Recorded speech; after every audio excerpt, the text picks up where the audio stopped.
আজকে আপনাদের জন্য সেই বহুল প্রতীক্ষিত আলাদিনের জাদুর কুপির ভিডিওটি নিয়ে আসলাম।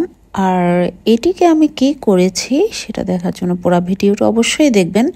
প্রথমে আমি জেসো লাগিয়ে দিয়েছি।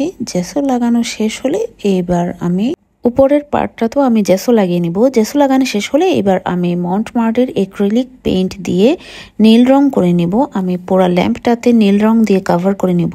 এরপর আমি যে কাজটি করেছি সেটা হচ্ছে আমি ক্লে ওয়ার্ক করেছি এই ল্যাম্পটির উপরে, এবং সেজন্য আমি মডেলিং ক্লে নিয়ে নিয়েছি এবং প্রথমে আমি ফেভিকল গ্লু দিয়ে লাইন করে নিয়েছি। লাইন করার পরে আমি হাত দিয়ে চিকন চিকন কিছু দড়ির মতো ক্লে দিয়ে দড়ির মতো বানিয়ে নিয়েছি। এবার সেগুলোকে আমি এভাবে লাগিয়ে নিয়েছি। দেখতে পাচ্ছেন আমি কিভাবে লাগাচ্ছি। প্রথমে আমি গ্লু লাগিয়ে দিয়েছিলাম, এরপর আমি ঢেউ ঢেউ করে লাগিয়ে নিচ্ছি।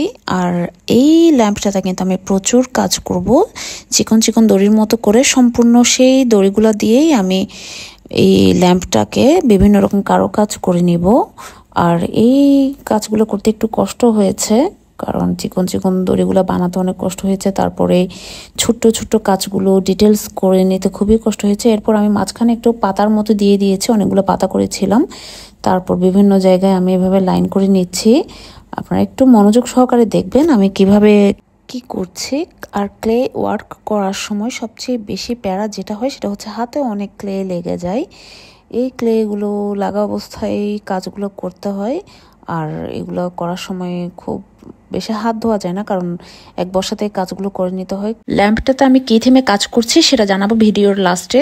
ফাইনাল লুকটা দেখলেই বুঝতে পারবেন এটা কি থিমে ছিল। আর ফাইনাল লুকের জন্য অবশ্যই অবশ্যই আপনাদেরকে ভিডিও শেষ পর্যন্ত অপেক্ষা করতে হবে। আর এখানে আমি কিছু গোল গোল করে ক্লে দিয়ে বানিয়ে নিয়েছিলাম, সেগুলো আমি লাগিয়ে দিচ্ছি। আর এখানে আমি ফেভিকল গ্লুটাই ইউজ করেছি। আর এই জায়গাটায় মিডল পয়েন্টে আমি আবারও একটু ঢেউ ঢেউ মতো করে নিচ্ছি। আর এই ঢেউটা দেওয়া শেষ হলে সেই ঢেউয়ের মাঝখানে আমি এইভাবে লতার মতো করে দিয়ে দিব, এবং দেওয়া শেষ হলে এবার আমি নাইফ প্যালেট দিয়ে বাড়তি অংশটা কেটে নিব, এবং আমি একটার পর একটা লাইন বাই লাইন এভাবে করে নিব। এই ঘুরিয়ে প্যাচটা দেওয়াটা কিন্তু একটু টাফ ছিল, গ্লু ছড়িয়ে যাচ্ছিল। আর হাতের চাইতেও ডিজাইনগুলো খুব ছোট ছোট, এত ছোট ছিল যার কারণে ইজি ছিল না এই পেজটা করা। এরপর আমি কিছু তিন কোনা করে ক্লে দিয়ে বানিয়ে নিলাম। প্রথমে আমি একটা লম্বা করে বানিয়ে নিয়েছি, তারপর নাইফ প্যালেট দিয়ে কেটে কেটে এভাবে তিন কোনা করে নিয়েছি। তারপর জেসো লাগিয়ে নেব। এরপর আমি বেলজিয়াম পাউডারের সাথে ভার্নিশ মিক্স করে ওই ক্লে দিয়ে করা কারুকাজের উপরে গোল্ডেন কালার করে নিব, এবং আমি পুরাটাই কাজের উপরে গোল্ডেন কালার করে ফেলবো। গোল্ডেন কালার করা শেষ হলে এবার আমি মন্টমার্টের ভার্নিশ দিয়ে পুরাটাই ভার্নিশ করে নিব।